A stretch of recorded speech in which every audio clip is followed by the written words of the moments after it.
Peace be upon you, dear viewers, wherever you are. We have reached chapter 11, which is considered to be the final chapter of this important book, in addition to the chapter which is called the practical part.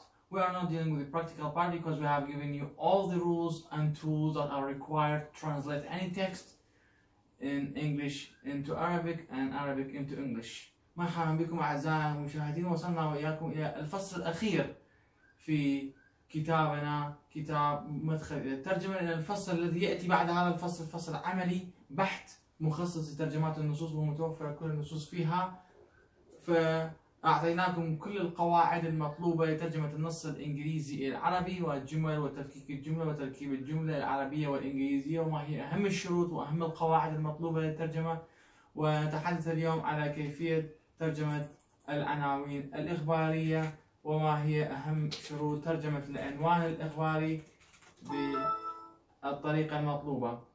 طبعا rules of the translation of news headlines. Headlines are considered to be the most important part of the topic. تعد العناوين الإخبارية أهم عنصر من عناصر الخبر، وبذلك we have to know how to translate these rules, these important texts, these important topics, these important controlling ideas from, let's say, source language into target language. كيف نستطيع أن نترجم هذه العناوين الأخبار الهامة، العنوان الرئيس، من لغة الهدف إلى لغة المصدر.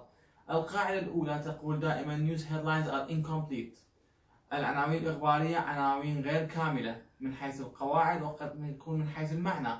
Grammatically speaking, some important rules are, let's say, deactivated in headlines for reasons of economy, because it might be elliptical. قد تكون محذوفة بعض المعلومات. لماذا؟ لأن الشيء هذا قد يجعل من القراء يتشوقون لشراء المجلة أو الجريدة لمعرفة الكثير من معلومات بطريقة تجعل القارئ يشتري المجلة أو الجريدة. لأسباب اقتصادية قد تكون if you add extra word in the breaking news of any news channel like BBC or CNN, you have to pay extra money. لهذه القنوات الفضائية سياسة تفرض عليها بعض القضايا المالية إذا وضعت في عناوينها الإخبارية أو الأخبار العاجلة كلمات إضافية. لذلك قد تجد أن العنوان الخبري يكون غير مكتمل من حيث القواعد أو من حيث المعنى.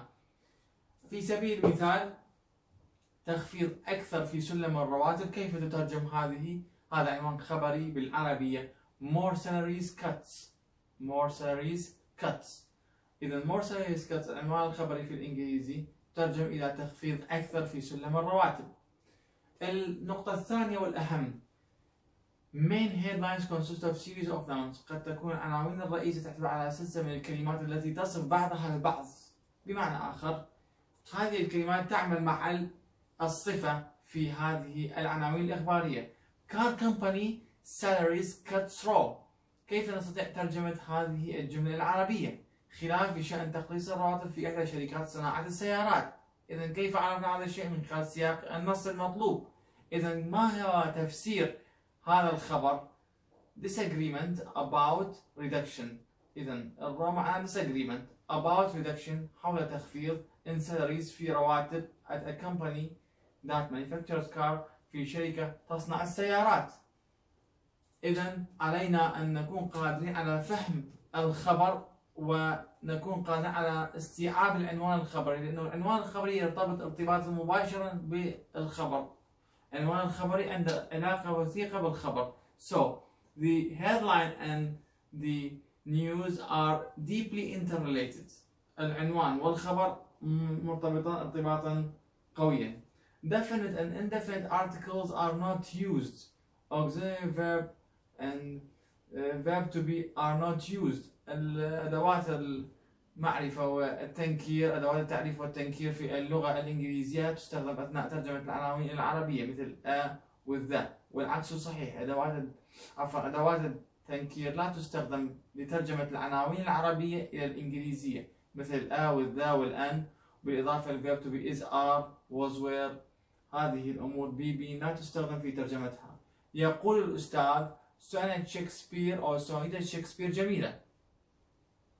شكسبير sonnet nice says professor. مثل طريقة ترتيب الكلمات في الروايات والمسرحيات. إذا هو المفروض شنو؟ The professor says sonnet Shakespeare is nice or is beautiful. احنا شلون سويناها؟ Shakespeare sonnet nice says the professor. إذا أكو is nice هنا، أكو is يم nice؟ لا توجد is بالقرب من الصفة nice، لأن هذا غير محبذ في استخدامها في القاعدة الخاصة بترجمة العناوين الإخبارية. The simple present tense is always employed in the formation of the news headlines. تستخدم صيغة المضارع البسيط في تشكيلة العنوان الخبري، حتى وإن كان زمن النص أو الخبر في الماضي، فعليك أن تستخدم المضارع. فعليك أن تستخدم ماذا؟ المضارع. حتى وإن كان زمن الجملة ماضي، فعليك أن تستخدم صيغة المضارع لترجمة الخبر. مثال على ذلك: فتى يأكل دجاجتين. Boy eats 2 chickens.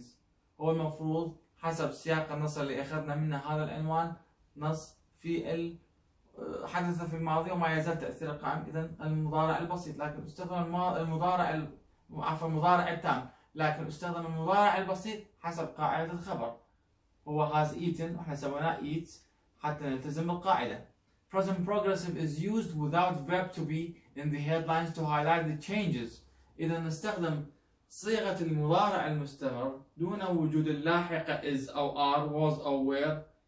لماذا؟ للإشارة إلى حدث مستمر وقوعه أو تقدم حاصل في العمل المتوقع.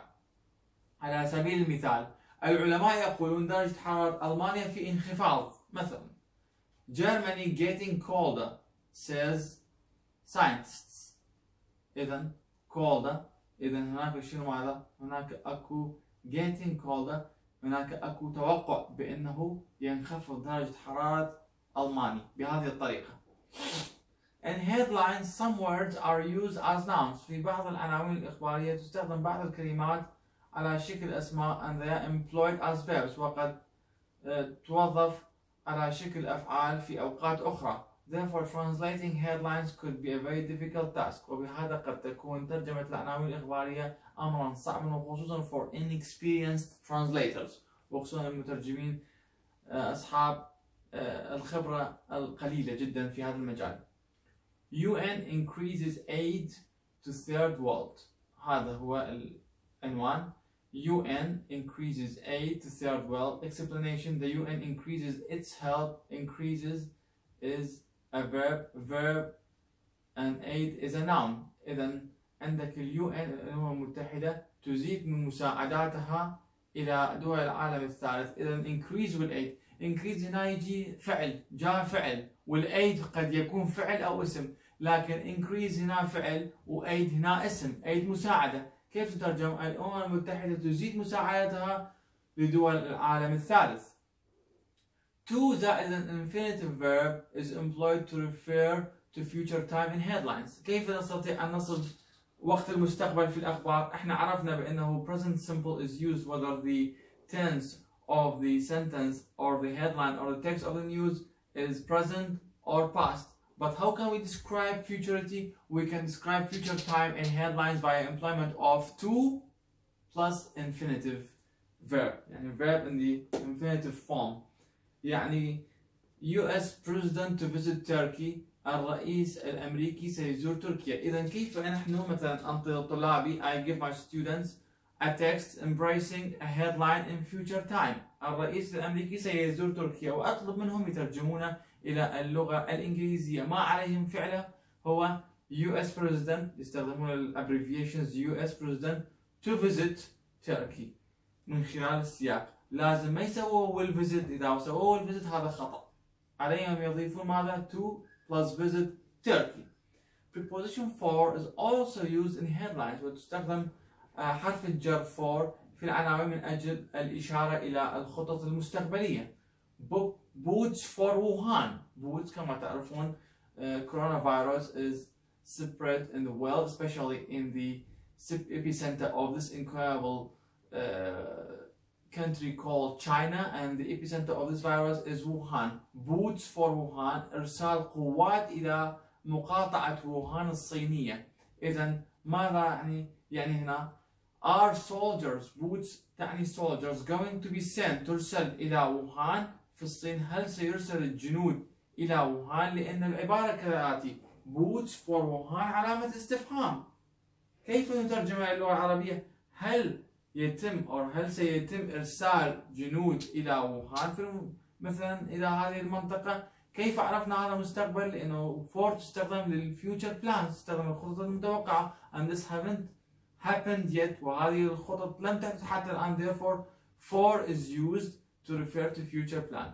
How can we translate this English interrogative headline into Arabic؟ كيف نستطيع أن نترجم العنوان هذا في صيغة الاستفهام إلى العربية من خلال استخدام أداة الاستفهام هل سيرسل الجنود إلى ووهان ونهاية علامة استفهام. Passive voice is removed from the formation of headlines. يتم عدم استخدام صيغة المبني المجهول في ترجمة العناوين الإخبارية. But the past participle conjugation of verbs is kept. إلا أن تصريف ثالث الفعل يتم إبقاءه في العنوان. مقتل 5 أشخاص في هجوم انتحاري. هذا قد تسمع أنت هذا الخبر، مقتل 5 أشخاص في هجوم انتحاري. كيف تترجم إلى اللغة الإنجليزية؟ 5 persons killed in مثلا suicide attack. suicide attack 5 persons or 5 killed. إذا 5 المفروض were killed in suicide attack. إحنا شلنا were لأنه غير مطلوب أن تستخدم الverb to be. أحد القواعد الخاصة بترجمة العناوين you are not allowed to use verb to be nor the definite and indefinite articles. Colon is employed to separate between the main headline and what's said. colon النقطتين فوق بعض تستخدم لفصل ما بين العنوان الرئيسي وما يقال. supports نقطتين president to act على الرئيس الجمهوري منح الدعم. supports point 2 points the colon president to act على الرئيس أن يمنح الدعم. quotations are added to headlines قد تضاف بعض الاقتباسات إلى العناوين to refer to neutralism policy followed by the news agency لإضافة روح الشفافية والحيادية للوكالة الإخبارية. bank manager $13 million lost. مدير المصرف الخسائر تساوي $13 مليون أمريكي.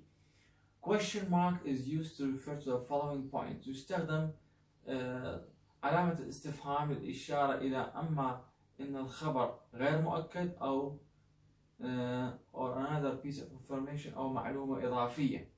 إذا question mark is also used to refer to what? To refer to the fact that this news is not confirmed or there is another piece of information like that. انتهاء الحرب بحلول عام 2021. انتهاء الحرب بحلول عام 2021 علامة استفهام. كيف نترجمها للغة الإنجليزية؟ War ends by 2021. War ends by 2021. هذه كانت آخر نقطة. وطبعا الفصل الذي يأتي بعد هذا الفصول كلها فصل عملي بالكامل تتعلق بترجمة النصوص. أنا وضعت أكثر من 10 نصوص مقالات كتبتها أني باللغتين الإنجليزية والعربية للطالب لكي يستفاد منها بشكل واضح جدا. طبعا وصلنا إلى نهاية هذا الكتاب. أتمنى أن تكون تلك المحاضرات التي قدمناها لكم مفيدة، ونلتقيكم إن شاء الله في محاضرات أخرى في مواضيع أخرى. والسلام عليكم ورحمة الله وبركاته.